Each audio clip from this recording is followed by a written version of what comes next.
এই ভারতবর্ষের মোগল সাম্রাজ্য কায়েম করেছিলেন যিনি, লোকটির নাম হলো জহিরুদ্দিন মোহাম্মদ বাবর। মোগল সাম্রাজ্যের প্রতিষ্ঠাতা যারে বলা হয়, এনার বাড়ি ছিল উজবেকিস্তানের ফরগানা। কি নাম বললাম? এনার বাড়ি ছিল উজবেকিস্তান বলে একটি দেশ, ওই দেশের ফরগানা প্রান্তরে ওনার বাড়ি ছিল। ওখান থেকে ভারতবর্ষের রাজ সিংহাসনে বসার জন্য উৎসুক হয়ে তিনি সেনা পাঠিয়ে দিয়েছিলেন ভারতের সৈন্যদের সঙ্গে মোকাবেলা করে ভারতের রাজ সিংহাসন কেড়ে নিয়ে রাজত্ব করার। ইরাকের গজনির বাদশাহ সুলতান মাহমুদ তার জীবনী আলগা করে দিলে দেখবেন, বাদশাহ সুলতান মাহমুদ ইরাকের গজনি প্রদেশের বাদশাহ ছিল। এই ভারতের রাজধানীতে রাজত্ব করার জন্য, ভারত হলো সুজলা সুফলা শস্য শ্যামলা দেশ। এখানে আম হয়, জাম হয়, কাঁঠাল হয়, নাশপাতি হয়, আঙুর হয়, শশা হয়, তরমুজ হয়, পিঁপে হয়, ধান হয়, গম হয়, জব হয়, ভুট্টা হয়, মাইলো হয়। এমন কোন জিনিস নাই ভারতের জমিনে হয় না, শুধু তেল ছাড়া। ঠিক বললাম না ভুল বললাম? শুধু তেল ছাড়া আর সব নেওয়াত আল্লাহ ভারতের জমিনে দান করেছেন। অধিকাংশ পৃথিবীতে পশ্চিমা দেশ সব ধুলোবালিতে ভরা, আমাদের ভারতের জমিনকে আল্লাহ কার্পেট বানিয়ে দিয়েছেন সবুজ ঘাস দিয়ে। জোরে বলুন সুবহানাল্লাহ। তাই গজনির বাদশা সুলতান মাহমুদ দিল্লির রাজসিংহাসনে বসে রাজত্ব করার শখ করলো, সেনা পাঠিয়ে দিল যুদ্ধ করতে। একবার নয়, দুবার নয়, তিনবার নয়, 17 বার যুদ্ধ করেছিলেন বাদশা সুলতান মাহমুদ। 17 বারই হেরে ফিরে চলে গিয়েছিলেন, দিল্লির রাজ সিংহাসন দখল করতে পারেননি। কিন্তু উজবেকিস্তানের ফরগানা প্রান্ত থেকে যিনি সেনা পাঠিয়েছিলেন, লোকটির নাম হলো জহিরুদ্দিন মোহাম্মদ বাবর। বইটির নাম হলো দ্য ওল্ড ইন্ডিয়ান হিস্ট্রি, লেখকের নাম ডক্টর পি হিউট। মনে থাকবে, বইটির নাম হলো দ্য ওল্ড ইন্ডিয়ান হিস্ট্রি, ভারতবর্ষের পুরানো ইতিহাস। লেখকের নাম ডক্টর পি হিউট। এই ভারতবর্ষের পুরানো ইতিহাস লিপিবদ্ধ করেছেন বইয়ের পৃষ্ঠায়। আলগা করলে তথ্য পেয়ে যাবেন ইনশাআল্লাহ। আমি সেই তথ্যটা আপনাদের কাছে পরিবেশন করতে চাইছি। 12,000-এর মতো সৈন্য দিয়ে পাঠিয়ে দিয়েছিল দিল্লির রাজমসনদ দখল করতে, কিন্তু আরো বেশি বেশি সৈন্য নিয়ে যারা এসেছে দিল্লির রাজমসনদ দখল করতে, সব সেনারা পরাজয় বরণ করে জীবন দিয়ে ফিরে চলে গেছে। অনেকে আবার সশরীরে ফিরে চলে গেছে, দখল করতে পারেনি। কিন্তু জহিরুদ্দিন মোহাম্মদ বাবর যারে সেনাপতির দায়িত্ব দিয়ে পাঠিয়েছিলেন, লোকটির নাম ছিল মীর মোহাম্মদ বাকি। কি নাম বললাম? তার নাম হলো মীর মোহাম্মদ বাকি। এই লোকটা শুধু 5 ওয়াক্ত নামাজি ছিল না, ডক্টর পিহুট বলছেন রাতের ঘুমকে হারাম করে গভীর রাত্রে তিনি তাহাজ্জুদের নামাজ আদায় করতেন। যারা তাহাজ্জুদ গুজারি হয়, খোদার কসম তারা আল্লাহর আপন হয়ে যায়। আল্লাহ নবীও বলেছেন কিয়ামুল লাইল, আল্লাহকে যদি আপন বানাতে চাও, রাতের ঘুম হারাম করে বিবি বাচ্চার মায়া ছেড়ে যায় নামাজে দাঁড়িয়ে যাও। কারণ রাতের গভীরের নামাজটা আল্লাহর দরবারে বড় প্রিয়, পছন্দনীয়। জোরে বলুন একটু সুবহানাল্লাহ।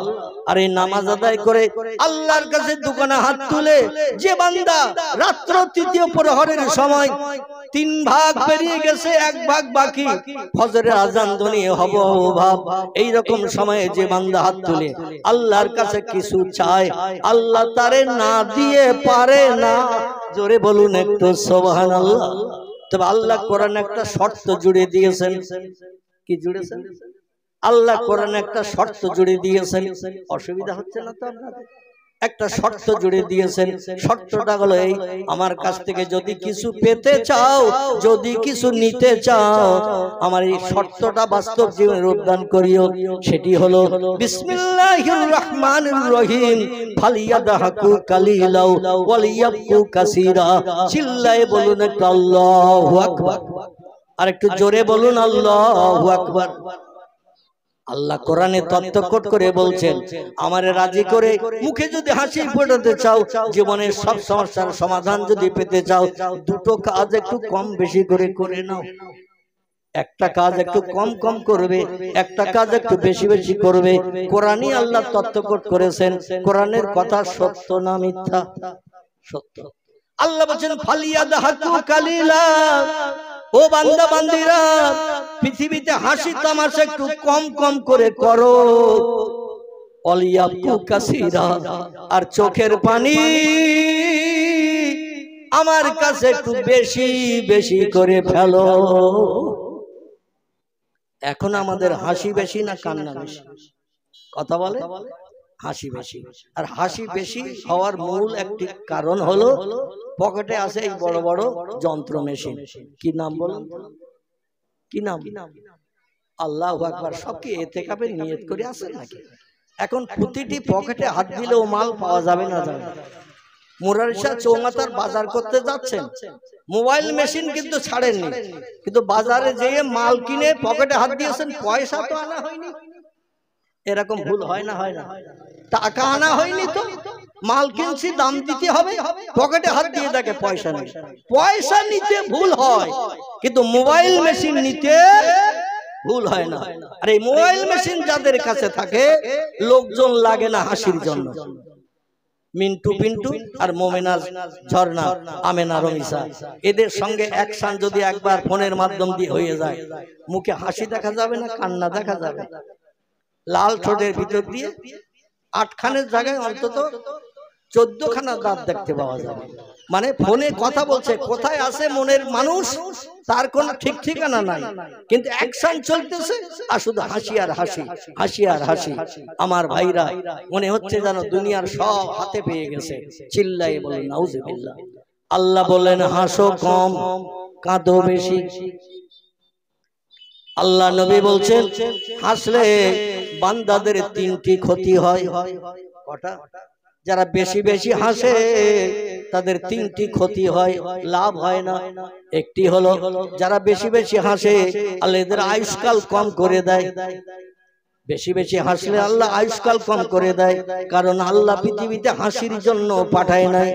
তুমি আনন্দ ফুর্তি করে হাসি তামাশায় মত্ত, এজন্য তোমাকে দুনিয়ায় রাখার আর কোনো প্রয়োজন নাই। আল্লাহ আয়ুষ্কাল কম করে দেয়। আয়ুষ্কালের দায়িত্ব কার হাতে? আল্লাহর হাতে। আল্লাহ নবী বলছেন বেশি বেশি যারা হাসে এদের স্মরণ শক্তি কম হয়ে যায়। যারা বেশি বেশি হাসে, অহেতুক হাসে, এদের স্মরণ শক্তি লোপ পেয়ে যায়, কম হয়ে যায়। আমার ভাইরা, এই পৃথিবীতে বেশি বেশি যারা হাসে আর আল্লাহ পাক তাদের অপদত্ত বান্দা হিসাবে পরিগণিত করে নেয়। এজন্য নবী বলছেন কাঁদলে 3টে কাজ খুব তাড়াতাড়ি হয়। হাসলে যেমন 3টে কাজ হয়, কাঁদলেও 3টে কাজ তাড়াতাড়ি হয়। তবে 3টে কাজ কিন্তু লস নয়, এই 3টে কাজ হলো লাভের কাজ। জোরে বলুন একটু সুবহানাল্লাহ। আল্লাহর নবী বলছেন কাঁদলে রুহু সাফ হয়, কাঁদলে গুনাহ মাফ হয়, কাঁদলে আল্লাহ বান্দা বান্দির উপরে খুব তাড়াতাড়ি রাজি হয়ে যায়। নারায়ে তাকবীর, নারায়ে তাকবীর।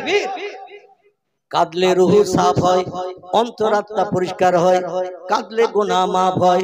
বড় বড় ঝুনু পাপীকে চোখের পানির ইজ্জতের খাতিরে আল্লাহ পাপ ধুয়ে মুছে সাফ করে দুনিয়ায় বেঁচে থাকতেই জান্নাতের সার্টিফিকেট দিয়ে কবরস্থ করেছেন কান্নার কারণে। জোরে বলুন একটু সুবহানাল্লাহ। এদের কারো নাম হযরতে ওমর, কারো নাম হযরতে আব্বাস, কারো নাম হযরতে আবু সুফিয়ান, আর বেশি নাম বলবো না। এরা ছিল ঝুনো পাপী, নবীর শত্রু, ইসলামের দুঃশত্রু, কোরআনের শত্রু ছিল পৃথিবীতে। কিন্তু কলেমা পড়ে মুসলমান হওয়ার পরে জীবনের পূর্ব জীবনের পাপের কথা স্মরণ করে কত মদ খেয়েছে, কত সুদের ব্যবসা করেছে, কত মানুষের মাল কেড়ে খেয়েছে, কত মানুষের প্রাণনাশ করেছে, কত বাচ্চাদের মাটির তলায় কবরস্থ করেছে। আমাদের পাপগুলো যদি দাড়ি পাল্লার একদিকে চাপানো হয় আর ওহদ পাহাড় যদি আরেকদিকে চাপানো হয়, আমাদের পাপের দিকে মণিকাটা ঝুঁকে যাবে। তারাই তথ্য দিয়েছে, জোরে বলুন আমিন। এমন কান্না কেঁদেছে হযরতে ওমর। ইসলামের চির দুশমন, বৈরী শত্রু ছিল যে, নবী জানি দুশমন ছিল যে। মক্কা নগরীতে কম বেশি 6,500 মতো মানুষের লিডার ছিল। 2 জন নেতা, একজনের নাম আবু জেহেল বিন হিশাম আর একজনের নাম ওমর বিন খাত্তাব। এই ওমর বিন খাত্তাবের কথা বলছি। এ বলছে ও দুনিয়ার মানুষ তোমরা শোনো, নবীর হাতে হাত দিয়ে 34 বছর বয়সে, কত বছর? 34 বছর বয়সে কালেমা পড়ে যখন মুসলমান হলাম, পূর্ব জীবনের পাপের কথা চিন্তা করে আল্লাহ সিজদায় যখন পতিত হতাম, চোখের পানিতে বুক ভাসাতাম। আল্লাহ আমার চোখের পানি এমন পছন্দ করে নিয়েছে, দুনিয়ায় বেঁচে থাকতে আমার জান্নাতের সার্টিফিকেট দিয়েছে। শুধু তাই নয়, ইতিহাস আলগা করে দেখেন, পয়গম্বর মুহাম্মদ রাসূলুল্লাহর কবরের পাশে কিয়ামত পর্যন্ত ওমর শোয়ার জায়গা পেয়েছে।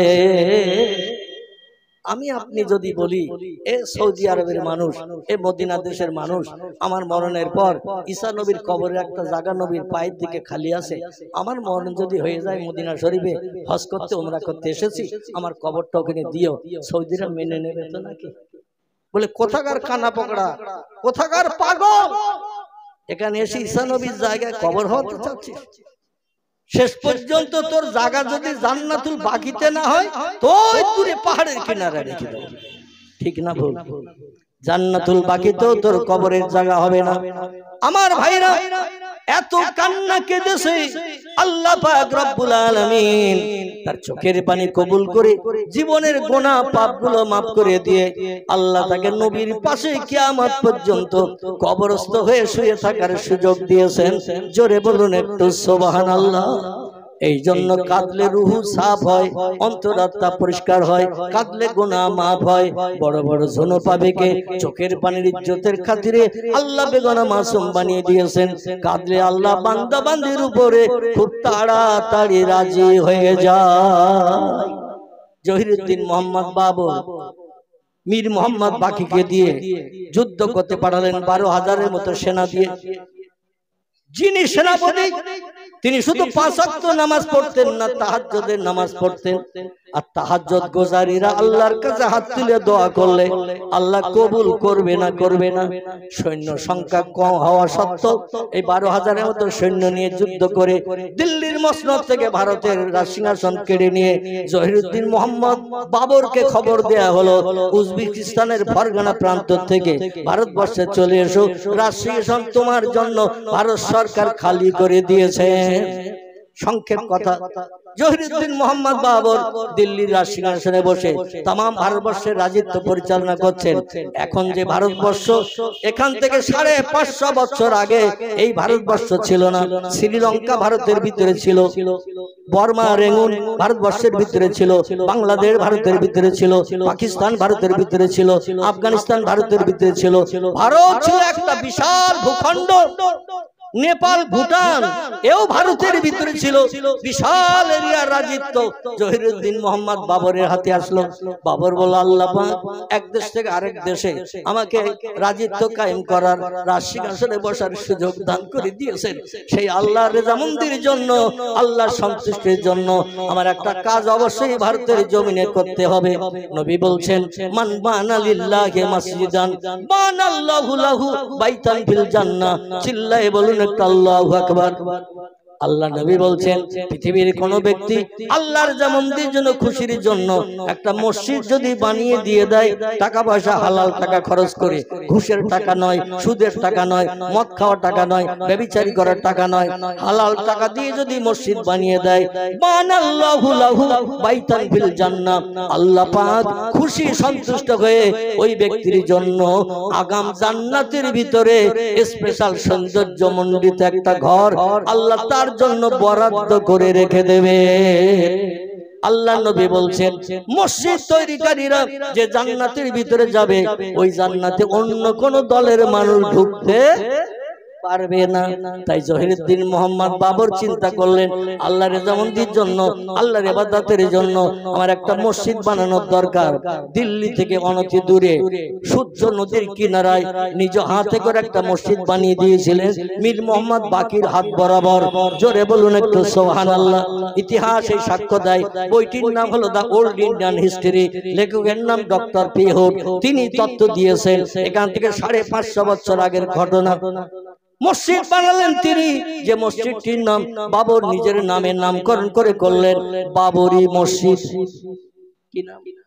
বাবরি মসজিদ নিজের নামে নামকরণ করেছেন।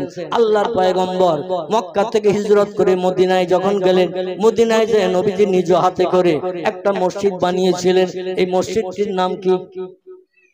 আলহামদুলিল্লাহ, আমার ভাই সঠিক তথ্য দিয়েছেন। এই মসজিদটির নাম হলো মসজিদে নববী। নবী বানিয়েছেন, তাই নবীর নাম করে মসজিদের নাম হয়েছে নববী। জোরে বলুন সুবহানাল্লাহ। ওই রকম জহিরুদ্দিন মোহাম্মদ বাবর নিজ হাতে করে বানিয়েছিলেন বলে ওনার নিজের নাম দিয়ে মসজিদের নামকরণ করলেন বাবরি মসজিদ। কিন্তু একদল হিংসুকেরা, এমন করে উৎপর ব্যক্তিরা, হিংসুক ব্যক্তিরা, নির্যাতিত ব্যক্তিরা 1992 সালে ওই মসজিদটা শাবল গাইতে মেরে ভেঙে চুরমার করে দিয়ে জায়গা খালি করে সেখানে এখন রাম মন্দির বানানো হয়েছে না হয় নাই? ইতিহাস থেকে মসজিদ মুছে গেছে, কিন্তু আল্লাহর দরবারে মসজিদ আছে না নাই? এই বাবরি মসজিদ কিয়ামত পর্যন্ত থাকবে।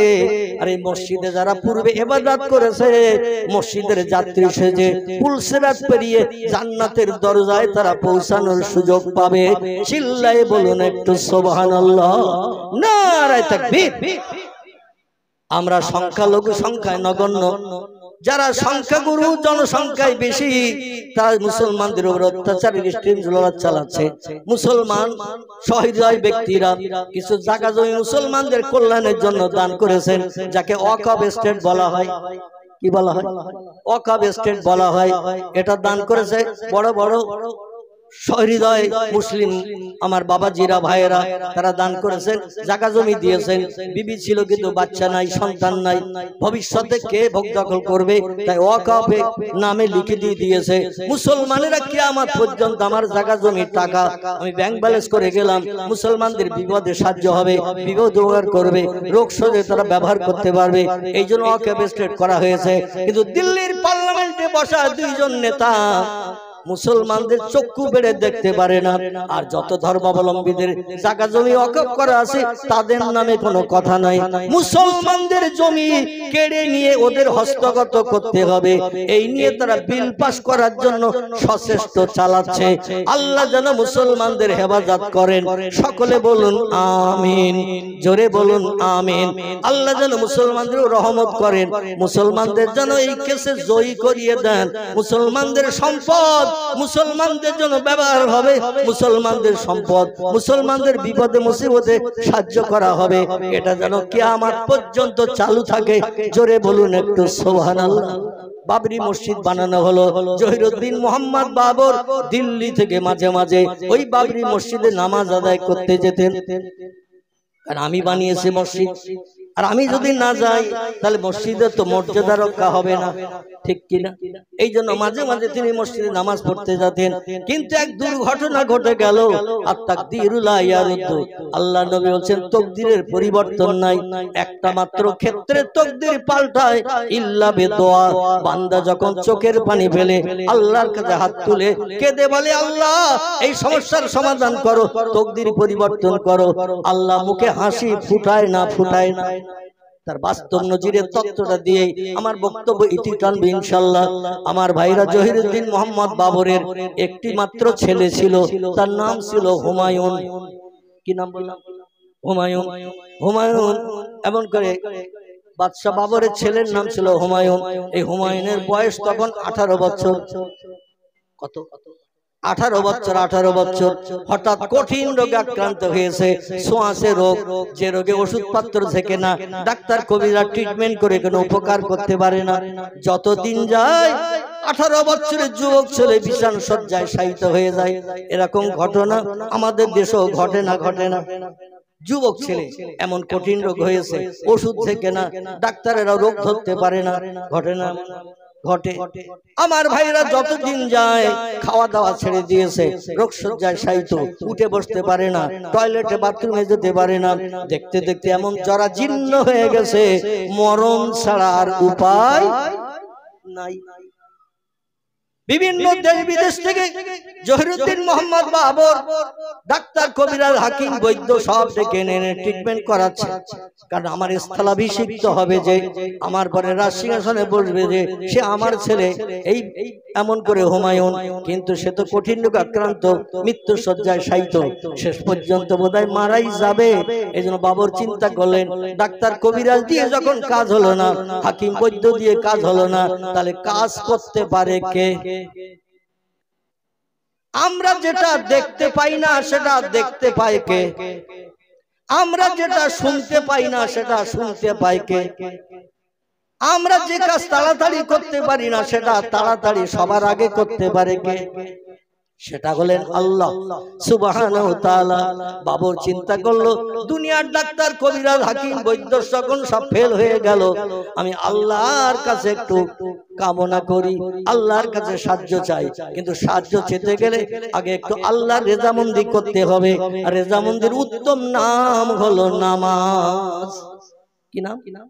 আফজালুল ইবাদাতি ইবাদাতিস সালাহ। জোরে বলুন আল্লাহু আকবার। তিরমিজি শরীফের হাদিস, আল্লাহ নবী বলছেন, উত্তম ইবাদত, সবথেকে উত্তম ইবাদত, ভালো ইবাদতের নাম হলো নামাজ। কি নাম? নামাজ। উনি চিন্তা নিলেন ফজরের নামাজ পড়তে, সেই জহিরুদ্দিন মোহাম্মদ বাবরের হাতে গড়া বাবরি মসজিদে সূর্য নদীর কিনারায়, সেখানে চলে গেছেন নামাজ আদায় করতে। ভোরবেলা একটু নামাজ পড়বো, ছেলের জন্য আল্লাহর কাছে চোখের পানিতে বুক ভাসিয়ে একটু দোয়া কামনা করবো। বাজামাত ফজরের নামাজ আদায় করলেন, ইমাম সাহেব নামাজ পড়িয়ে দিল, সূরা কেরাত পাঠ করলো। বাবর ছেলের শোকে নামাজে দাঁড়িয়ে দাঁড়িয়ে চোখের পানিতে কাঁদে। ডাইনে বামে সালাম ফেরানো হয়ে গেল, নামাজ শেষ হয়ে গেল। মুসল্লিরা সব আপন আপন গৃহে কাজকর্মে ব্যস্ততার কারণে ফিরে চলে গেল। বাবর আর মসজিদ ছাড়ে না, মসজিদের এক কোণে বসে বসে আল্লাহর নামে জপ জিকির করছে, সুবহানাল্লাহ পড়ছে, আলহামদুলিল্লাহ পড়ছে, লা ইলাহা ইল্লাল্লাহ পড়ছে। আল্লাহর নামের যত জিকির আজকার তসবিহ আছে মসজিদের কোণে বসে বসে পড়ছে। পূর্ব দিকে যখন লাল আভা দেখা দিয়েছে, সূর্য উদয় হব ভাব, আল্লাহর কোরআন পাকে জানিয়ে দিয়েছেন, সালামুন হিয়া হাত্তা মাতলাইল ফজর। জোরে বলুন একটু আল্লাহু আকবার। সূরা কদর। কি নাম? সূরা কদর। এই সূরা কদরে আল্লাহ জানিয়ে দিয়ে দিয়েছেন, আমার আসমানি রহমত পৃথিবীতে বান্দাদের জন্য ওই সময় পর্যন্ত বর্ষিত হয় যত সময় না পূর্ব দিকে সূর্য উদয় হয়। সূর্য উদয় হয়ে গেলে আমার রহমতের দরজা বন্ধ করে দেয়া হয়। এই সময়ে বাবর দোকানে হাত তুলে তাসবিহ তাহলিল পাঠ করে আল্লাহর দরবারে কাঁদে আর বলে, আল্লাহ তুমি তো সব জানো, আলিমুল গায়েব তুমি, সামিউল বাসির তুমি, যেমন তুমি দেখো তেমন তুমি শোনো। আল্লাহ গোপন খবর সব তুমি জানো, তোমার অগোচর তো কিছু নাই। আজ দিল্লির রাজমসনদ ছেড়ে এই সূর্য নদীর কিনারায় বাবরি মসজিদে নামাজ আদায় করতে এসেছি কেবল তোমার রেজামন্দি হাসিলের জন্য। জোরে বলুন একটু সুবহানাল্লাহ। ও আল্লাহ, আমার দাবি চোখের পানি কবুল করো। ছেলের শোকে শোকাহত আমার ছেলে বাবার সামনে মারা যাবে, বাপ কোনোদিন মেনে নিতে পারে না। ছেলের মরণ বাপ কোনোদিন মেনে নিতে পারে না। ভাইরা আমার, কিন্তু আল্লাহ যদি মরণ দেয় মেনে নিতে হবে না, হবে না। ও আল্লাহ, আমি কি করে দেখবো আমার ছেলের মরণ, কি করে আমার ছেলেকে কবরস্থ করব? আয় আল্লাহ, তবে তোমার নবী জানিয়েছেন তকদিরের কোনো পরিবর্তন নাই, যার ভাগ্যে আল্লাহ যেটা জন্মের আগে লিখে দেয় সেটাই তার নসিবে জুটে যায়। আমি বুঝতে পেরেছি এই রোগে আক্রান্ত হয়ে আমার ছেলের মরণ হবে, এই রোগে আক্রান্ত হয়ে আমার ছেলের মরণ হবে। কারণ ওষুধ ঝেঁকে না, ওষুধ ঝেঁকে না, ডাক্তার কবিরাজে কোনো কাজ হয় না। ও আল্লাহ, তবে চোখের পানি কবুল করে তুমি তকদির পরিবর্তন করো, তোমার নবী জানিয়ে দিয়েছেন। এই জন্য চোখের পানিতে বুক ভাসিয়ে আল্লাহ তোমার কাছে আমি দোয়া চাই, দাবি করি, আমার ছেলের হায়াতটা যদি ওই রোগে মরণ হয়, আল্লাহ ওই রোগটা তুমি আমারে দাও। কারে দাও? রোগটা আল্লাহ তুমি আমারে দাও, আর আমার যে বাকি হায়াত আছে জীবনে, ওই হায়াতটা আমার ছেলেরে তুমি দান করে দাও। আল্লাহ নবী বলছেন তিনটি দোয়া আল্লাহর দরবারে বিদ্যুতের মতো কবুল হয়।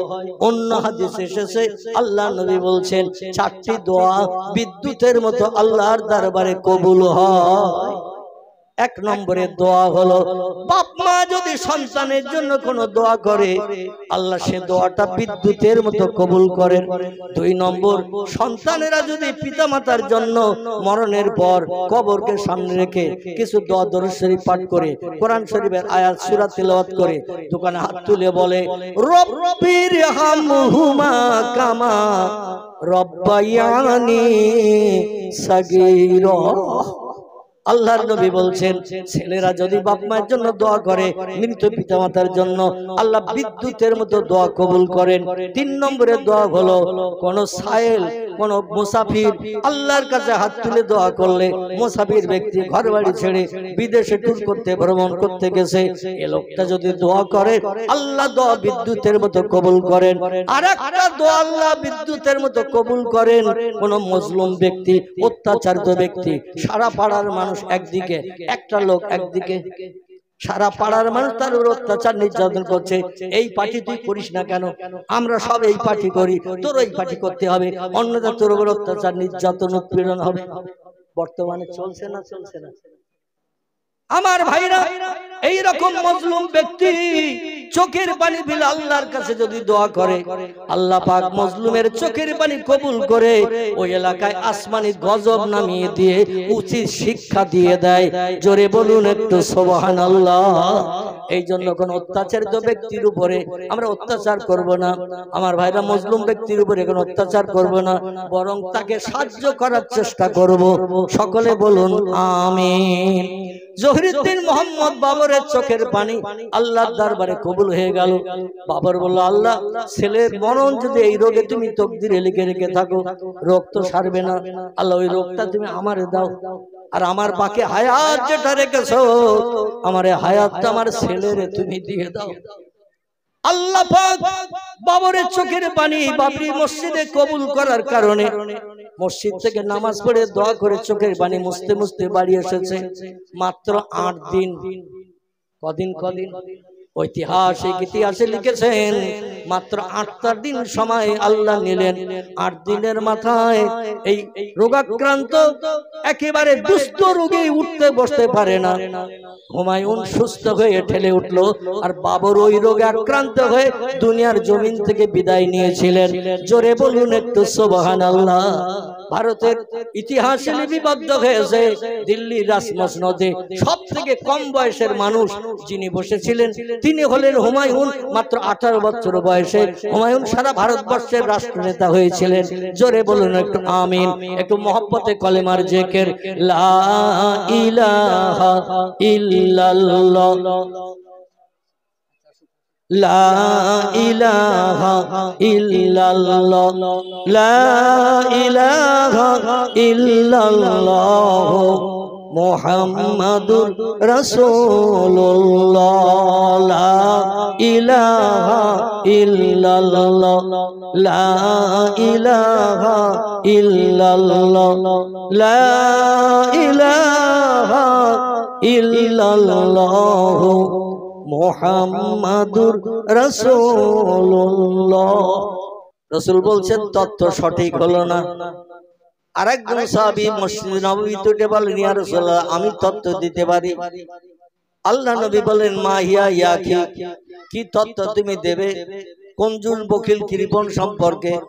বলে, ইয়া রাসূলুল্লাহ, টাকা পয়সা আছে, অডেল জায়গা জমি সময় সম্পত্তি আছে, কিন্তু কুড়ে ঘরে বাস করে, ভালো ঘর বাড়ি বানায় না, টাকা পয়সা খরচ হয়ে যায় বলে বর্ষার পানিতে ভেজে সূর্যের রোদ্রে পড়ে, কিন্তু ভালো ঘর বাড়ি বানায় না, টাকা পয়সা থাকতেও বানায় না। এই লোকটির মতো কঞ্জুস কৃপণ বখিল আর দুজন নাই। রাসূল বললেন উত্তর সঠিক হলো না। আরেকজন সাহাবী বলে, ইয়া রাসূলুল্লাহ, তাহলে আমি একটা তত্ত্ব উত্তর দিতে পারি। বখিল ওই লোকটি, কঞ্জুস ওই লোকটি, কৃপণ ওই লোকটি, অর্থ সম্পদ টাকা পয়সা জায়গা জমি থাকতো, পোশাক পরিচ্ছদ, নোংরা পোশাক পরিচ্ছদ পরে, ছেঁড়া ছোট পোশাক পরিচ্ছদ পরিধান করে। কারণ ভালো মন্দ কাপড় চোপড় কিনে পরিধান করলে টাকা খরচ হবে। টাকার মোহ, টাকার মায়া এত তার অন্তরে বেশি, যার কারণে সংসার যাপনে সুখ ভোগের জন্য কোনো পয়সা কড়ি খরচ করতে চায় না। লোকটি হলো পৃথিবীতে কৃপণ, বখিল, কঞ্জুস। নবী বললেন তোমারও উত্তর সঠিক হলো না। সাহাবীরা বলে মা হিয়া ইয়া রাসূলুল্লাহ, তাহলে আমরা আর উত্তর দেব না, কারণ আপনি আজকের ফোন করেছেন, আমরা যত উত্তর দেব আপনি বলবেন হলো না। এইজন্য আমরা সময় আর বাড়াবো না। আপনার কাছে জানতে চাই পৃথিবীতে কঞ্জুস কোন লোকটি, বখিল কোন লোকটি, কৃপণ কোন লোকটি? ইয়া রাসূলুল্লাহ আপনি তথ্য দিন, কারণ আপনি জন্ম থেকে নিয়ে আজ পর্যন্ত কোনোদিন কোনো মিথ্যা কথা বলেননি। জোরে বলুন সুবহানাল্লাহ। আমরা তো মিথ্যা বলি না, বলি? নবীর উম্মত আমরা, নবী মিথ্যা বলেনি বলে আমরাও বলি না। কথাটা ঠিক না ভুল? দেখবেন দু পয়সার বিড়ির মায়ায় পড়েও অনেকে বলে খোদার কসম একটাও নেই। ঠিক বললাম না ভুল বললাম?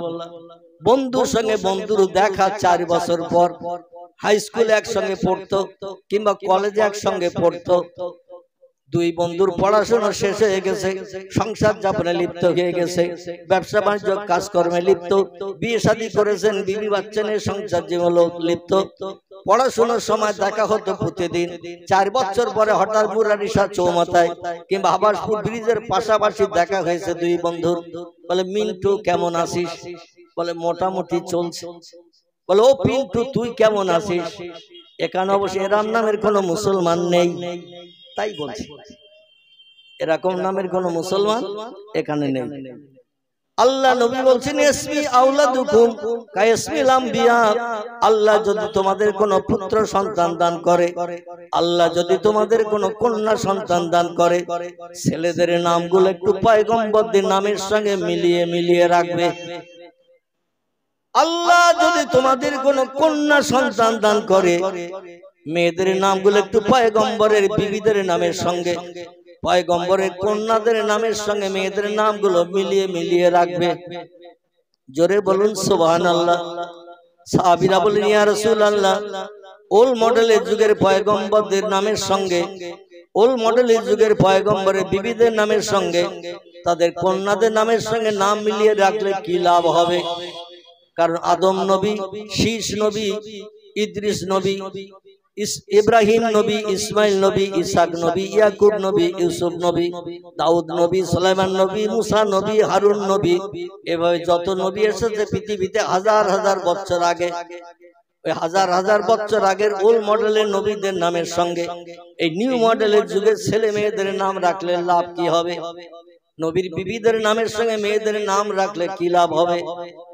আল্লাহর নবী বলেন সাহাবীরা, আদম সফিউল্লাহ থেকে নিসা রুহুল্লাহ পর্যন্ত আল্লাহ পাক পৃথিবীতে মানুষকে সুপথ দেখানোর জন্য, আল্লাহর পরিচয় মানুষের কাছে জানানোর জন্য, জান্নাত হালাল বানানোর জন্য, জাহান্নাম হালাল বানানোর হারাম বানানোর জন্য আল্লাহ পাক যুগে যুগে পয়গম্বর পৃথিবীতে পাঠিয়েছেন।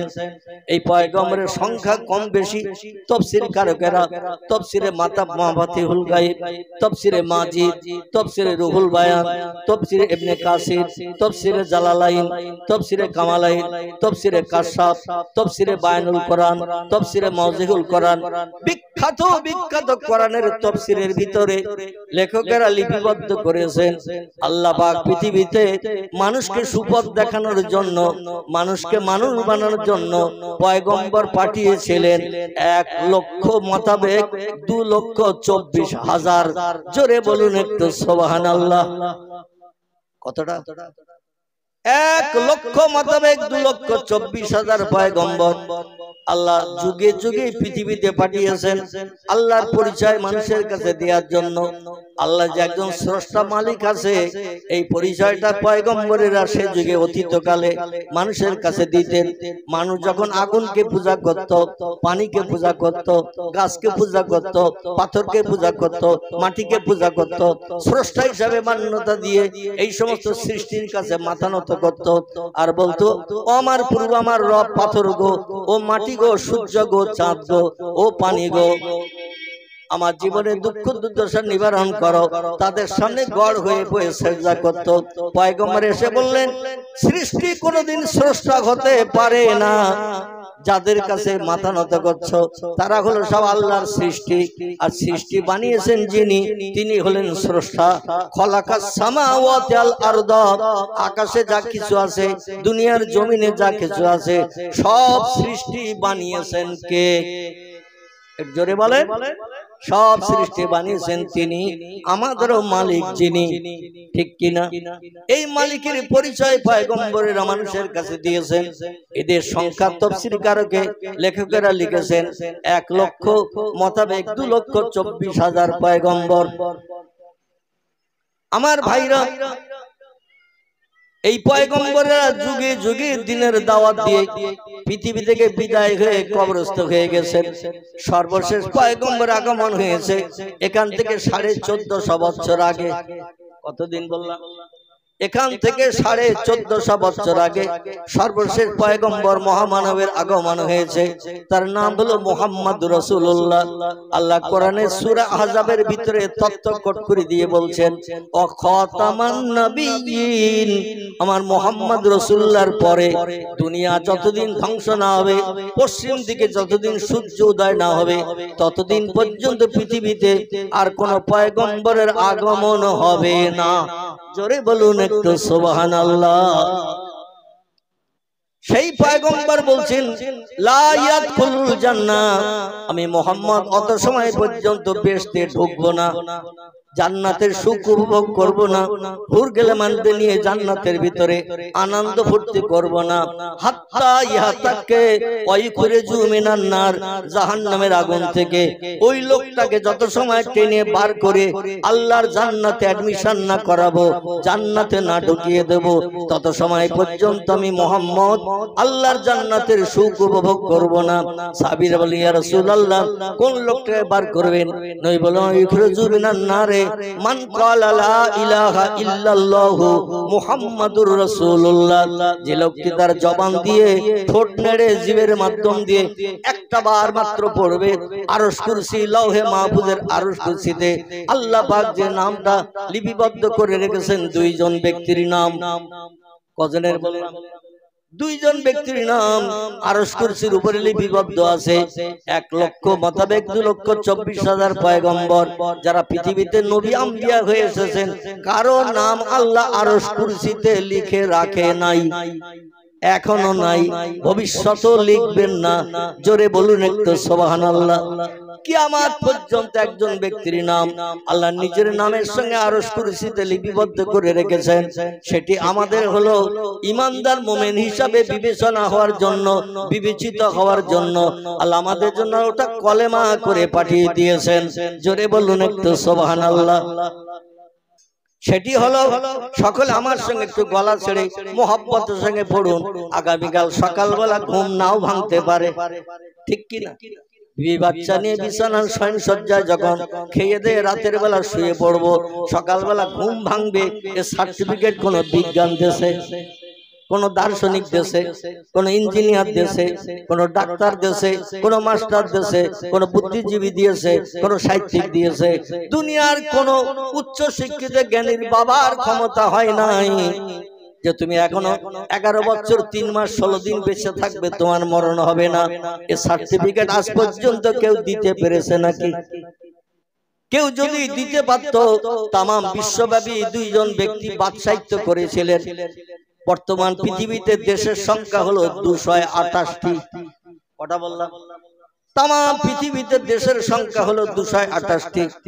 Japan, German, England, Holland, Poland, Italy, Brazil, Thailand, Singapore, Burma, Rangoon, Hindustan, Pakistan, Bangladesh, Afghanistan, Iraq, Iran, Kuwait, Jordan, Arab, পারস্য, তুরস্ক, Libya, Nigeria, Indonesia, Malaysia, Sri Lanka, Burma, Tajikistan, Kazakhstan, Balochistan, Azerbaijan, Armenia, Saudi Arab, Arab আমিরশাহী, শাম, সিরিয়া, মরক্কো, ইয়ামান, বুলগেরিয়া থেকে শুরু করে 228টা দেশ পৃথিবীতে আছে।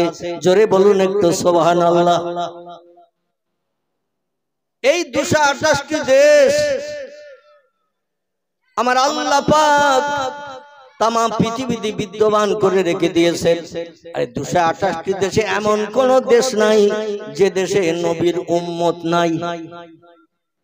অনেক দেশ আছে হিন্দু নাই, অনেক দেশ আছে জৈন নাই, অনেক দেশ আছে শিখ নাই, অনেক দেশ আছে ইহুদি নাই, অনেক দেশ আছে খ্রিস্টান নাই, অনেক দেশ আছে কোল নাই, অনেক দেশ আছে ভিল নাই, অনেক দেশ আছে নাগা নাই, অনেক দেশ আছে খাসা নাই, অনেক দেশ আছে মুন্ডা নাই, অনেক দেশ আছে আর্য নাই, অনেক দেশ আছে আদিবাসী নাই, অনেক দেশ আছে সাঁওতালি নাই।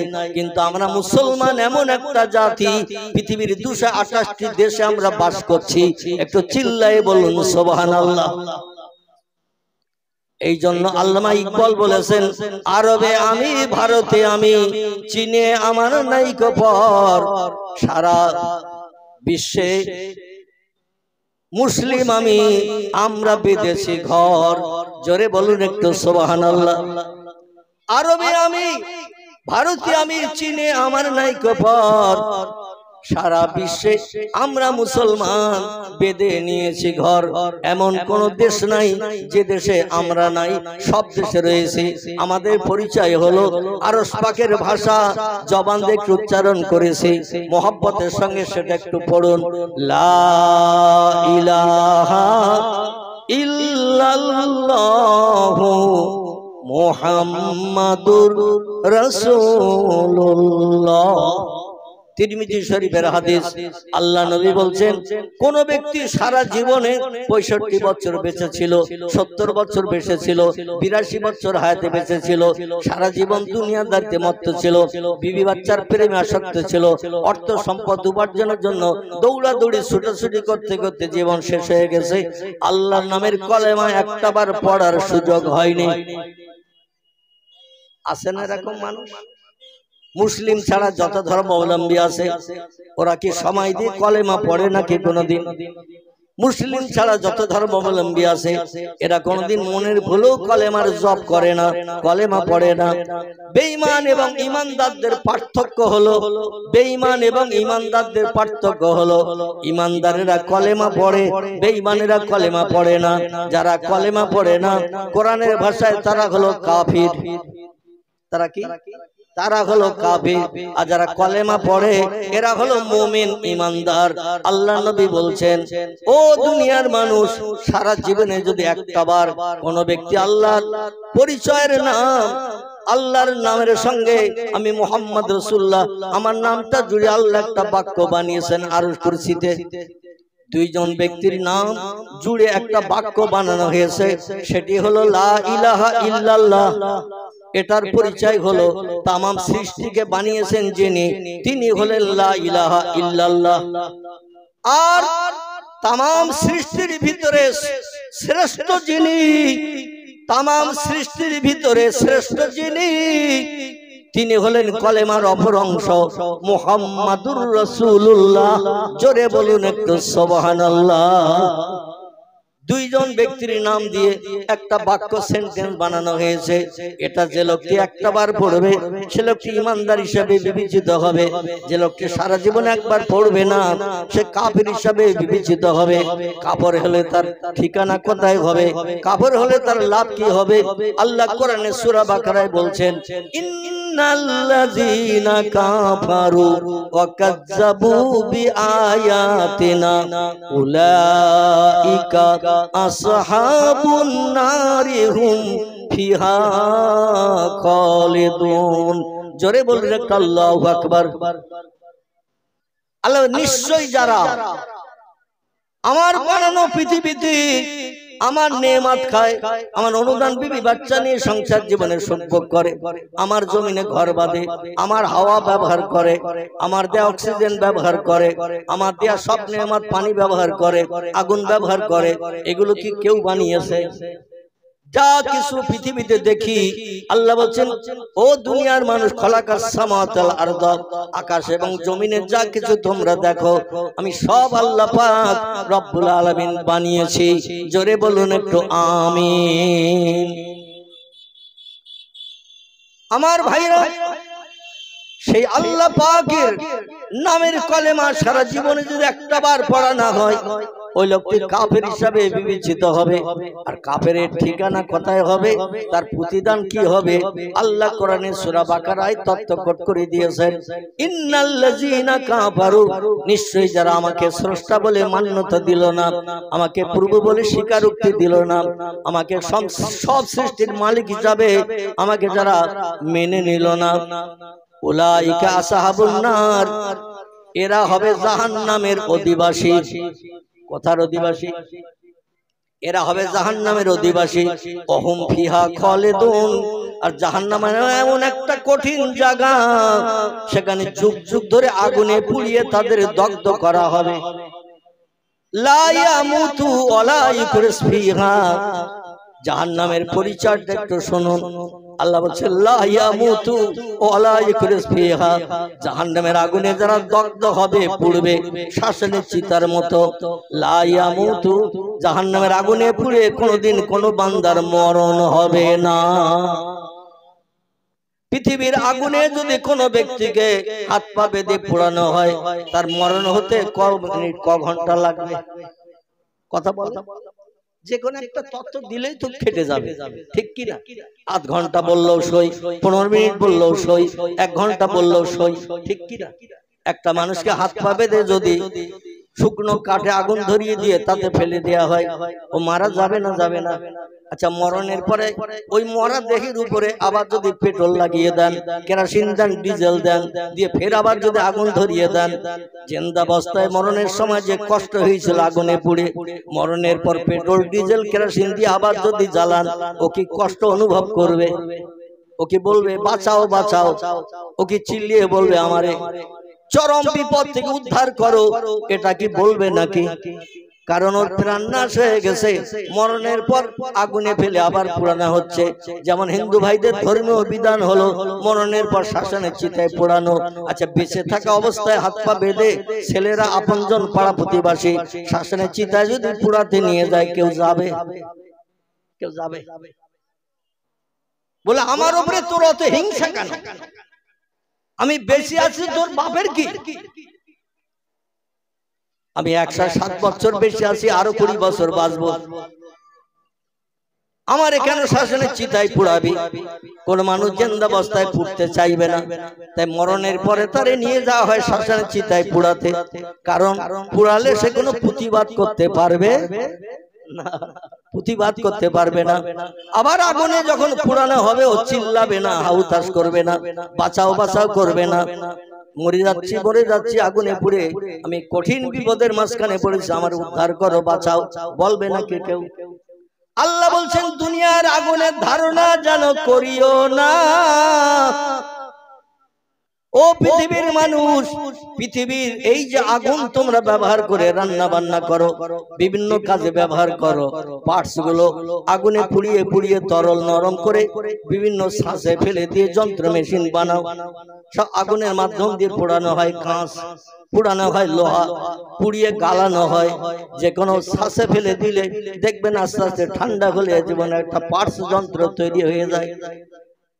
আল্লাহ বলছেন পৃথিবীর আগুনের ক্রিয়া হলো জাহান্নামের আগুনের থেকে 69 গুণ বেশি কঠিন। কত গুণ? আল্লাহ পাক যে আগুন বানালেন, এই আগুনটাকে 70 ভাগে ভাগ করলেন। 70 ভাগে ভাগ করে একটা ভাগ থেকে কিঞ্চিত আগুন আল্লাহ পাহাড়ের পাথরের উপরে নিক্ষেপ করেছিলেন। আদম সবিল্লাহকে বলেছিলেন, আদম রে, রান্না বান্না করে যদি জান্নাতি নেয়ামতের মতো দুনিয়ায় খেতে চাও, জান্নাতে তো রান্না বান্না খাবার খেতে, ফল ফুল খেতে, টেস্টফুল আস্বাদ পেতে, দুনিয়ার জমিনে যে রান্না করার সুযোগ পাচ্ছ না, গাছের ফল ফুল তোমরা কেবল পেড়ে পেড়ে খাচ্ছ, কারণ রান্না করতে গেলে আগুনের দরকার। তাই আমার কাছে দাবি করো, আল্লাহ একটু আগুনের ব্যবস্থা করে দাও। আল্লাহ বলেন, জাহান্নামের আগুনটাকে 70 ভাগে ভাগ করো জিবরিল। 70 ভাগে ভাগ করে একটা ভাগের থেকে কিঞ্চিত নিয়ে পৃথিবীর পাহাড়ের পাথরের উপরে নিক্ষেপ করো। আর আদমকে বলে দাও, ওই পাথরের উপরে আগুন নিক্ষেপ করার পরে আদমকে বলে দাও, দুটো পাথর নিয়ে আদম যখন ঘষাঘষি করবে, চকমকি আগুন বেরিয়ে যাবে। ওই আগুন যে কোনো শুকনো কাঠে তুলায় যে কোনো জিনিসে দিলে দেখবেন দাউ দাউ করে আগুন জ্বলবে। জাহান্নামের আগুনের থেকে 69 গুণ লোয়ার কোয়ালিটির আগুন হলো দুনিয়ার আগুন। এই আগুনে হাত পা বেঁধে ফেলে দিলে চিল্লাবে, বাঁচাবে, বাঁচাও বাঁচাও করবে না, করবে না। মরার পরে আর কিছু বলবে না, কারণ দেহ থেকে প্রাণ বেরিয়ে গেছে, মৃত্যুর আযাব বুঝতে পারবে না। আল্লাহ বলেন, কবরে যেন এই ধারণা করে এসো না, ও বান্দিরা, বান্দা বান্দিরা, ওয়ালা তামুতুন্না ইল্লা ওয়া আনতুম মুসলিমুন, অত সময় পর্যন্ত যেন মৃত্যুবরণ করো না, তোমরা দেহ থেকে প্রাণ বার করে নিও না, বা দেহ থেকে প্রাণ বিসর্জন আজরাইলের হাতে দিও না, ইল্লা ওয়া আনতুম মুসলিমুন, ঈমানদার কলেমাধারী মুমিন যত সময় তোমরা না হবে, তত সময় যেন মরণ বরণ করে কবরে এসো না। কবরে আসলে 9টা ধানের চাল খটা কিন্তু দেখিয়ে দেয়া হবে, কারণ পৃথিবীতে দুনিয়ার সব দেশের মানুষকে আমি বানিয়ে পাঠিয়েছি কেবল আমার ইবাদতের জন্য। ওমা খলাকতুল জিন্না ওয়াল ইনসা ইল্লা লিয়াবুদুন, জোরে বলুন একটু আল্লাহু আকবার। ও মানুষ, আমি তোমাদের কি উপলক্ষ করি, আমার সুজলা সুফলা শস্য শ্যামলা এই সুন্দর দৃশ্যধারী পৃথিবীতে কি জন্য তোমাদের পাঠিয়েছি, একটা বার কি খোঁজ নিয়েছো, দেখেছো? শুনে নাও, জেনে রেখে দাও, আমার কোরআনে তত্ত্ব কোট করে দিলাম, দুনিয়ায় তোমাদের পাঠিয়েছি মায়ের উদর থেকে জন্মগ্রহণ করিয়ে দুনিয়ার সুখ ভোগ করার জন্য শুধু পাঠাই নাই, বরং পৃথিবীতে পাঠিয়েছি একটা মাত্র উদ্দেশ্য নিয়ে আমি আল্লাহ, সেটা হলো আমার ইবাদত করতে হবে। তাই জোরে বলুন সুবহানাল্লাহ। এখন আমরা ইবাদত করি তো করি, হাতে গোনা শতকরা 5 জন 7 জন 10 জন আমরা হাতে গোনা 5 ওয়াক্ত নামাজ পড়ি। কিছু মুসলমান আছে সপ্তাহে একদিন শিবলি সাহেবের মতো খেজুর গাছ কাটতে মসজিদে যায়। আমাদের দেশে শীতকালে খেজুর গাছ কাটে না রস পাওয়ার জন্য, শিবলিরা সপ্তাহে একদিন করে যায় খেজুর গাছ কাটে। দেখবেন জিরেন রস, টাটকা ভালো রস, যে রস জ্বালালে পাটালি হয়। আচ্ছা, একদিনের পরের দিনের ওই রস জ্বালালেও পাটালি হবে তো? কথা বলে একদিনের পরের রস, আচ্ছা 3 দিনের দিন জ্বালালে ও পাটালি হবে তো? ও নিম ধরা তিতে হবে না? হবে না। আল্লাহ বলেন, সপ্তাহে একদিন যাচ্ছ মসজিদে জুমার দিন, আর সারা সপ্তাহ তোমার নামগন্ধ নাই, ও বান্দা তুমি নিম ঝরা মালের মতো হবে। চিল্লাই বলুন একটু নাউজুবিল্লাহ। আর দৈনন্দিন যদি মসজিদে হাজির দাও, মুয়াজ্জিন আযান ধ্বনি দিয়েছে, আল্লাহু আকবার, আল্লাহু আকবার, আল্লাহ মহান, আল্লাহ শ্রেষ্ঠ, আল্লাহ বড়, এই কণ্ঠের আওয়াজ যখন তোমার কানে শুনিয়ে দিয়েছে, এই কথাটা সত্য না মিথ্যা? সত্য যদি হয় তাহলে তাড়াতাড়ি ব্যবসা বাণিজ্য ছেড়ে দাও, দোকানের শাটার লাগিয়ে দাও। ও আমার বান্দা বান্দিরা, চাষবাস ছেড়ে দাও, বিবি বাচ্চার মায়া ছাড়ো, গল্প গুজবে লাথি মারো, মসজিদে চলে এসো, জামাতে শরীক হও। জামাতে শরীক হয়ে আমি আল্লাহ আমার রেজামন্দির জন্য একটু রুকু করো, সিজদা করো, তাহলে আমি আল্লাহ তোমাদের ব্যবহারে দুনিয়ায় তোমাদের পাঠানোটা আমার সার্থক হবে। জোরে বলুন একটু সুবহানাল্লাহ। আর আমার ইবাদত যদি করো, আমার হুকুম যদি তামিল করো, আমার হুকুমের মান্যতা যদি তোমরা দাও, তাহলে তোমাদের প্রতিদান কি হবে শোনো। আল্লাহ বলছেন, ইন্নাল্লাযীনা আমানু ওয়া আমিলুস সালিহাত উলাইকা আসহাবুল জান্নাতি হুম ফিহা খালিদুন। জোরে বলুন একটু আল্লাহু আকবার। আল্লাহ নিশ্চয়ই যারা আমাকে স্রষ্টা বলে মান্যতা দিল, প্রভু বলে স্বীকারোক্তি দিল, আর মুয়াজ্জিনের আযান শুনে মসজিদে জামাতের শরীক হলো, বিবি বাচ্চার মায়া ছেড়ে দিল, দোকানের শাটার টেনে দিল, ব্যবসা বাণিজ্য পরিত্যাগ করলো, এমন করে দুনিয়ার সব কাজকর্মে লাথি মেরে যে বান্দা মসজিদে এসে হাজিরি দিয়ে দিল, আমি আল্লাহ তাদের জন্য তোহফা, গিফট, অ্যাভেলেবল গিফট, উত্তম পুরস্কার আমি ঘোষণা করেছি। উলাইকা আসহাবুল জান্নাতি হুম ফিহা খালিদুন, তারাই হয় আমার চির শান্তির আবাসস্থল, যেখানে দুঃখ নাই, ব্যথা নাই, অভাব নাই, রোগ নাই, শোক নাই, বালা মুসিবত নাই, দুশ্চিন্তাগ্রস্ত হতে হবে না, এমন কি কোনো সমস্যায় পড়তে হবে না। জান্নাত হলো চির সুখের জায়গা, সেখানে তোমরা কোটি কোটি কোটি কোটি বছর ধরে সুখ ভোগ করার সুযোগ পাবে। লা ইয়ামুতু ওয়ালা ইয়াখরুজ ফিহা, জান্নাতি যারা হবে কোনদিন জান্নাতীদের হাজার কোটি বছর পরে মরণ হবে না। আর জাহান্নামী যারা হবে হাজার কোটি বছর জাহান্নামের আগুনে জ্বলার পরও জাহান্নামের আগুনে পুড়ে তাদের মরণ হবে না। জান্নাতীদের মরণ হবে না, तमाम सृष्टिर मरण हबे एकबार, कबार बाबा तमाम सृष्टिर मरण हबे एकबार, सेई मरण हलो एई पृथिवीर मरण। बाघ भल्लुक हाथी सिंहा गंडार इदुर कुकुर बिड़ाल साप बिच्छू ব্যাঙ মাছি মশা পিপিলিকা কীট পতঙ্গ জীব জন্তু যা কিছু চোখে দেখি যা কিছু চোখে দেখতে পাই না, দূরবীক্ষণ যন্ত্র চোখে না লাগালে অনেক কিছু চোখে ধরা পড়ে না, যা কিছু দেখতে পাও যা কিছু চোখে দেখতে পাও না, আমি আল্লাহ পাক সব সৃষ্টির মরণ ঘটাবো একবার। কোরআনের সূরা বাকারা আমার আল্লাহ বলেন কাইফা তাকফুরুনা বিল্লাহি ওয়া কুনতুম আমওয়াতা ফাহিয়াকুম সুম্মা ইউমিতুকুম সুম্মা ইহয়িকুম সুম্মা ইলাইহি তুরজাউন। গলা ছেড়ে বলুন আল্লাহু আকবার। অসুবিধা হচ্ছে না তো? আমি এই একঘেয়ে কিসসা কাহিনী বলে সময় নষ্ট করতে চাই না। আর যে মজলিসে কোরআন ও হাদিস তেলাওয়াত করা না হয়, হাদিস শরীফ কোরআন শরীফ যে মজলিসে পাঠ করা না হয়, ও মজলিসটা হলো শুকনো মজলিস। কি মজলিস? শুকনো মজলিস। ও মজলিসে আল্লাহর রহমত কোনোদিন আসবে না, ও মজলিসে আল্লাহর দয়া করুণা কোনোদিন আসবে না। কারণ আল্লাহ বলছেন আমার কোরআন যেখানে তেলাওয়াত হয় ফাস্তামিউ লাহু, একাগ্র চিত্তে শ্রবণ করো, অনসেতু মজলিসের সৌন্দর্য রক্ষার্থে চুপটি করে বসে থাকো, কারণ লাআল্লাকুম তুরহামুন, আমার সত্যবাণী কোরআন তেলাওয়াত হয় যেখানে, সেই মজলিসে আমি আল্লাহ আমার রহমত বর্ষণ করি। ভুরি ভুরি জোরে বলুন সুবহানাল্লাহ। এজন্য একটু কোরআন ও হাদিসের মাধ্যম দিয়ে দুই চার কথা আপনাদের কাছে রাখছি। পরবর্তী বক্তা আমার পরপরই আপনাদের সঙ্গে চারি চক্রের মিলন ঘটাবেন। বিশেষ করে হুগলি জেলার মায়াপুর থেকে আগত জনাব পীরজাদা হুজুর কেবলা, তিনি আসবেন। আমার অসুস্থতার কারণে আমার বাড়িতেও তিনি দেখা করতে এসেছিলেন। সেই হুগলি জেলা মায়াপুর থেকে আমার সঙ্গে সাক্ষাৎ করতে এসেছিলেন। আমি যখন 3 বছরের মতো অসুস্থ ঘর বেড়ে হয়েছিলাম। কম বেশি আপনারা জানেন আল্লাহ পাক লক্ষ লক্ষ মানুষের চোখের পানিতে, লক্ষ লক্ষ মানুষের হাতের দোয়া আল্লাহ কবুল করে এই মরা রোগীকে আপনাদের সামনে বা চেয়ারে বসার সুযোগ করে দিয়েছে। আমার গ্রামের 95% লোকের ধারণা ছিল মৌলভী আর বাঁচবে না, কারণ এমন কঠিন রোগ। আমার পূর্ববর্তী বক্তা সম্ভবত আপনাদের ইমাম সাহেব হবে, আমার আগে যিনি ওয়াজ করছিলেন উনি বলছিলেন একটু রোগাক্রান্ত হয়েছিলেন, কিন্তু আমি সীমিত রোগাক্রান্ত হই নাই, কঠিন রোগ। পৃথিবীতে 2টি রোগ বড় কঠিন রোগ। একটি রোগের নাম হলো ক্যান্সার। কি নাম? ক্যান্সার। ইংরেজিতে বলা হয়েছে এর নেই কোনো অ্যান্সার।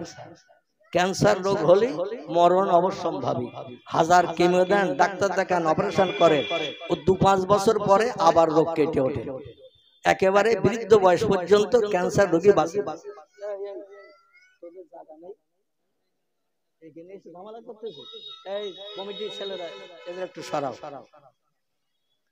ক্যান্সার হলে এর অ্যান্সার নেই, উত্তর নেই, ওষুধ নেই, কিছুই নেই। বিজ্ঞানীরা থাতানি দিয়ে হাজারো রকম কেমো টেমো এটা ওটা বানিয়েছেন, কিন্তু কেমো দিল মরণের দিন পর্যন্ত, বুড়ো বয়স পর্যন্ত বাঁচে না, ও আবার ওই রোগে আক্রান্ত হয়ে মৃত্যুবরণ করে। আর একটা রোগ হলো কঠিন রোগ, যে রোগটা আল্লাহ আমি অধম আমাকে দিয়েছিলেন। আমার রোগটা ছিল কিডনি খারাপ। কি খারাপ? কিডনি। আমার এই পেটের দুটি কিডনি ড্যামেজ হয়ে গিয়েছিল। পেশাব হতো না, 24 ঘন্টায় 2 থেকে 3 ফোঁটা পেশাব হতো। খুব জোর চাপ দিলে 2 থেকে 3 ফোঁটা পেশাব হতো। আর সারাদিন যা পানি খেতাম সব দেহের ভিতরে জমে যেত। আর মরা মানুষ 2-4 দিন রাখলে যেমন ফুলে মোটা হয়, আমার দেহটা এমনি ওই রকম ফুলে মোটা হতো। একদিন বাদ একদিন কলকাতায় 2.5 বছর আমার যেতে হয়েছে ডায়ালিসিস করতে। ডায়ালিসিস মানে হলো পানিগুলো বার করে রক্তগুলো শোধন করে আবার শিরার ভিতরে ঢুকিয়ে দেওয়া। 4 ঘন্টা বেডে শুয়ে থাকতে হতো। বেশ গুনশিয়ের মতো মোটা সুচ হাতে শিরার ভিতরে পুলিয়ে দিয়ে 4 ঘন্টা ধরে আমার বেডে শুইয়ে রেখো। আমাকে শুধু একা নয়, আরো যারা এই কিডনি রোগী ছিল তাদের সবাইকে 4 ঘন্টা করে ডায়ালিসিস করা হতো। মাঝে মাঝে ওকটানা হতো, মাঝে মাঝে বমি হতো, মাঝে মাঝে পায়ের শিরা ছিঁড়ে যাওয়ার মতো, মাঝে মাঝে বেহুশ হয়ে যেতে হতো, কোনো হুঁশ থাকতো না। কিন্তু আল্লাহ তারপরও বাঁচিয়েছে। জোরে বলুন একটু সুবহানাল্লাহ। গত 18ই জানুয়ারি এই 2024, এই 2024-এর 18ই জানুয়ারি কলকাতা আর.এন. টেগোর হসপিটাল, যার বাংলা নাম হলো রবীন্দ্রনাথ ঠাকুর হসপিটাল। কি নাম বললাম? ভারতের মহান মনীষী, হিন্দু ভাইদের ঘরের ছেলে, জোড়াসাঁকো ঠাকুর বাড়ির কীর্তি সন্তান বিশ্বকবি রবীন্দ্রনাথ ঠাকুরের নামে এই হসপিটালের নামকরণ করা হয়েছে আর.এন. টেগোর। এই হসপিটালের মালিকের নাম হলো দেবী শেঠি। কি নাম বললাম? যিনি আমেরিকা থেকে এখানে হসপিটাল বানিয়ে রোগীদের ট্রিটমেন্ট করেন। শুধু কিডনি রোগী নয়, আরো শত রোগী ট্রিটমেন্ট করেন, ভালো ট্রিটমেন্ট। তো যাই হোক, আমি যেটা বলতে চাচ্ছিলাম, গত 18ই জানুয়ারি অপারেশনের পরে আমার এই গলার চ্যানেল খোলা হলো, হাতে চ্যানেল করা ছিল ওই ব্লাড শোধনের জন্য, সেটাও খোলা হলো। আমার এই বুকে চ্যানেল করা ছিল, সেটাও খুলিয়ে দিয়ে আল্লাহ পাক এখন আপনাদের সঙ্গে চারিচক্ষের মিলন ঘটানোর সুযোগ দিয়েছে। অপারেশনের পরও 6 মাস আমাকে এক ঘরে থাকতে হয়েছে। আমার জন্য পেশাব পায়খানা ঘর আলাদা, সে ঘরে কেউ যেতে পারবে না। কোনো মানুষ ঘরে ঢুকতে গেলে পরিষ্কার পরিচ্ছন্ন হয়ে দুটো খানা দিয়ে চলে যেতে হবে। আমার ঘরের দরজা সামনেও পর্দা লাগানো ছিল আলাদা প্লাস্টিকের, মানে ওই অয়েল পেপারের পর্দা, যাতে বাইরের হাওয়া ভেতরে না ঢোকে, ভেতরের হাওয়া বাইরে না আসে। ডাক্তারি নির্দেশ মেনে এইভাবে চলার পরে আল্লাহ পাক এখন আপাতত সুস্থ করেছেন। তবে পূর্বের মতো সঠিক সবলতা এখন আমি পেতে পারি না। চলতে গেলে এখনো হাত পা একটু টলাটলি করে, তবে 2-4 কথা আল্লাহ বলার সুযোগ দিয়েছেন, তাই বলছি। জোরে বলুন একটু আমিন। আমার টোটাল খরচ হয়েছে অপারেশন পর্যন্ত 80 লক্ষ টাকা। কত বললাম? 80 লক্ষ টাকা আমার খরচ হয়েছে। অপারেশনের পরে খরচ হয়েছে সেটা ওই হিসাবের ভিতরে নয়, সেটা আলাদা। তো যাই হোক, 2.5 বিঘার মতো জমি বেচেছি, 4 চাকা গাড়ি একটা ছিল বেচেছি। আমার শ্বশুর দিয়েছে 6 লাখ, ছোট ছেলের শ্বশুর দিয়েছে 6 লাখ, ভাগনা ভাগ্নেরা বোনেরা আপনজন বন্ধু বান্ধব, এই আপনাদের মতো সহৃদয় বন্ধু ফেসবুকের মাধ্যম দিয়ে আমার অ্যাকাউন্টে হাজার টাকা, 10 টাকা থেকে শুরু করে 100, 200, 500, 1000, 2000 এইভাবে দিয়ে অধমকে অন্তত ট্রিটমেন্টের সুযোগ করেছেন। যেদিন অপারেশন হবে তার আগের দিন আমার 21 লক্ষ টাকা এককালীন জমা দিতে হয়েছিল অপারেশনের জন্য। যাই হোক, কঠিন বিপদ আল্লাহ যেন কারো না দেয়। সকলে বললেন আমিন। কারণ এই রোগে আক্রান্ত হলে একেবারে মরণ অবশ্যম্ভাবী, কারণ এত টাকা জোগাড় হবে না আর অপারেশন হবে না। আশেপাশে যারা কিডনি রোগে আক্রান্ত দেখবেন 2-1 বছরের ভিতরে পটল তুলে কবরে চলে গেছে। তবে হাজার মানুষের চোখের পানি আল্লাহ কবুল করার কারণে এই কঠিন রোগীকে আল্লাহ পাক আবার একটু হায়াত ফিরিয়ে দিয়ে সুস্থতা করিয়েছেন। নবীজি সাল্লাল্লাহু আলাইহি ওয়াসাল্লাম বলছেন, আত-তাকদীরু লা ইয়ারুদ্দু ইল্লা বিদুআইন। রে সাহাবীরা,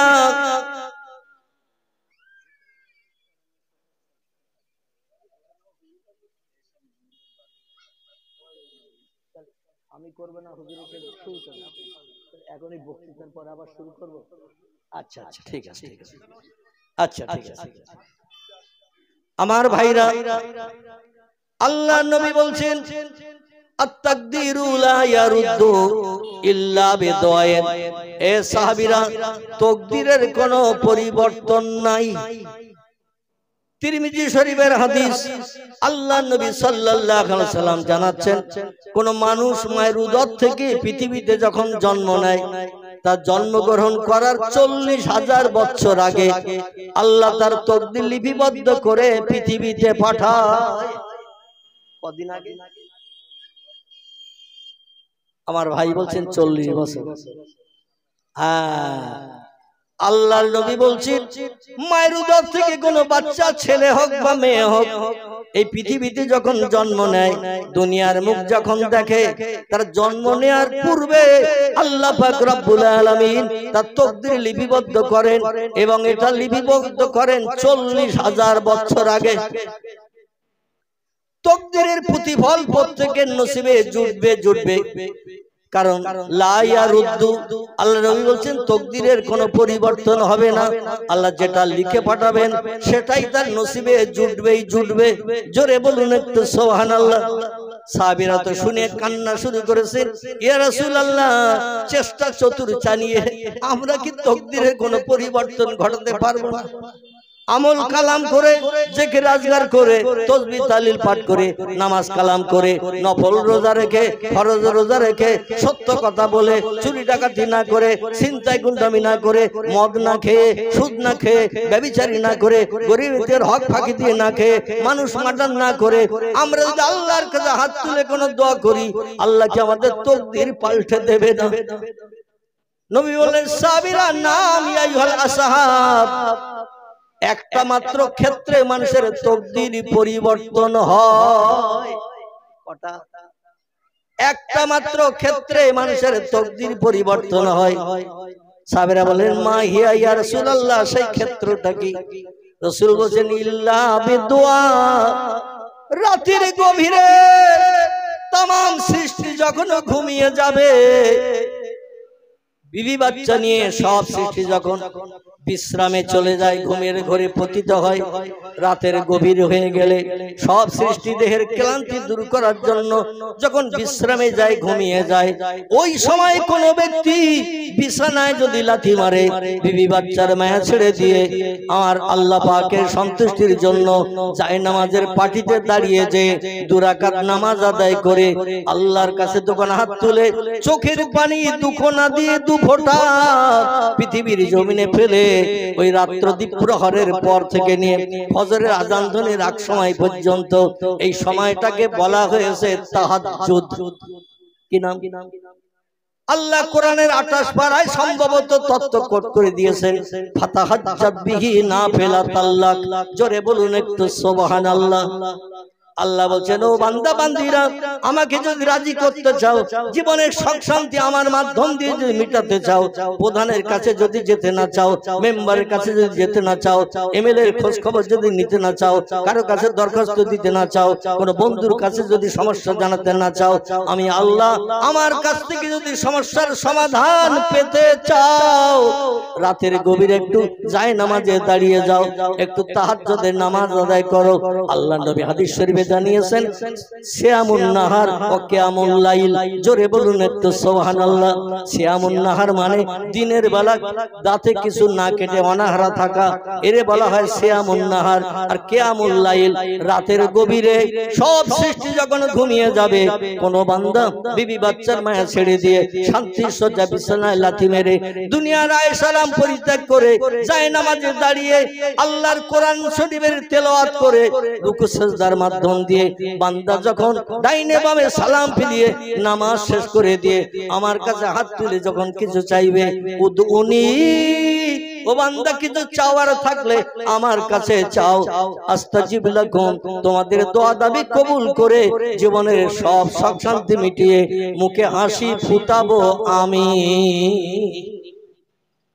আমার ভাইরা, যদি বলেন হর্টিকালচার ডকুমেন্ট, আমার কর্তৃপক্ষ ভাইরা একটু আমাকে এই বক্তৃতার শেষ অঙ্কের দিকে আপনাদের একটু জিকিরের কথা বলেছেন, এজন্য আমি শেষের দিকে 2-5 মিনিট 7 মিনিট একটু আল্লাহর নামে জিকির করব। কারণ আল্লাহর নামে স্মরণ না করলে লোকটাকে তো পাক্কা মুমিন ঈমানদার হতে পারে না। আপনারা সকলে আল্লাহর নামে স্মরণ করতে রাজি আছেন না নাই? যদি রাজি থাকেন, আচ্ছা, যেখানে বল খেলা হয় দুই দলের খেলোয়াড়রা 11 জন করে 22 জন কিংবা 9 জন করে 18 জন খেলা শুরুর আগে কলেমা শরীফ কবার পড়ে খেলা শুরু করে। আচ্ছা, যেখানে ক্যারাম বোর্ড খেলা হয়, 4 জন ঘোড়ার মতো চারদিকে দাঁড়িয়ে এধারে গুটি ওধারে, ওধারে গুটি এধারে, এইবার শুধু গুড়ুম গাড়াম অ্যাকশন করে না? ওদের ট্রেনিং হলো ঘোড়ার মতো। ঘোড়া যেমন দাঁড়িয়ে খায়, দাঁড়িয়ে ঘুমায়, দাঁড়িয়ে পেশাব, দাঁড়িয়ে পায়খানা, ক্যারাম বোর্ড যারা খেলে এদের খেলাটা যত সময় চলে ঘোড়ার মতো দাঁড়িয়ে দাঁড়িয়ে অ্যাকশন। আচ্ছা, ক্যারাম বোর্ড খেলার সময় কেউ কি বলে 10 বার দরুদ শরীফ, আল্লাহর নামের একত্ববাদের ভাষা কলেমা শরীফ 7 বার পড়ে নাও, তারপরে খেলা শুরু করি? করে কেউ? আমার ভাইরা, দুনিয়ায় যত নাচ গানের মজলিস আছে, যত নাচ গানের মজলিস আছে, ভিডিও আছে, এমন করে সিনেমা আছে, যাত্রা আছে, থিয়েটার আছে, সেখানে কবার দরুদ শরীফ পড়ে শুরু করা হয়? কোন জায়গায় পড়া হয় না। আল্লাহ নামের একত্ববাদের ভাষা পড়া হয় এই বেহেশতের বাগানে। জোরে বলুন একটু সুবহানাল্লাহ। চার দোকান আব্দুল করিম চাচা, আব্দুর রহিম দাদা যখন বসে দেখবেন শুধু রাজনীতির গল্প। ঠিক বললাম না? রাজনীতির গল্প, নিজেদের সংসার যাপনের গল্প, চাষবাসের গল্প, ব্যবসার গল্প করতে করতে 1-1.5 ঘন্টা পেরিয়ে যায়, কিন্তু একটা বার চার দোকানে 1.5 ঘন্টা বসে থাকা অবস্থায় একটা বারও কি কলেমা শরীফ পড়ার সুযোগ পেয়েছি? পাই নাই। দুর্ভাগ্য আমাদের। আমার ভাইরা, আল্লাহ নামের একত্ববাদের ভাষা যারা বেশি বেশি করে জপ করে, নবী বলছেন মান কানা লিল্লাহ, যে লোকটি আল্লাহর আপন হয়ে যায়, কানা আল্লাহু লাহু, আল্লাহ তার আপন হয়ে যায়। মান কানা লিল্লাহ, যে লোকটি আল্লাহর আপন হয়ে যায়, কানা আল্লাহু লাহু, আল্লাহ তার আপন হয়ে যায়। আর আল্লাহ যে বান্দা বান্দির আপন হয়ে যায়, খোদার কসম কারো কাছে ভিক্ষুকের মতো হাত পাতার দরকার থাকবে না। যদি বলেন হাদিস ডকুমেন্ট, একটা ছোট্ট তথ্য দেব, কারণ আমার বক্তৃতার সময় শেষের দিকে, একটু আপনাদের জিকিরের মজলিস করে আমি বিদায় নেব। পরবর্তী বক্তা আপনাদের সঙ্গে আলোচনা করবেন। একটু তাকবীর ধ্বনি, নারায়ে তাকবীর। এরকম আওয়াজ দিলে হুজুর ওয়াজ করতে পারবে না। এখন কি রাত 12টা বেজেছে? কথা বল। এখন তো রাত 10টাও বাজেনি নাকি? তাহলে এখন আওয়াজ যদি এরকম হয়, 12টার সময় তো সব আমরা মরিয়ে যাবে, মানে আর খবর হবে না। এই জন্য একটু জোরে আওয়াজ দেন এই বাচ্চারা, একটু জোরে আওয়াজ, তো ঘুম ঢোল ভাবটা কেটে যাবে।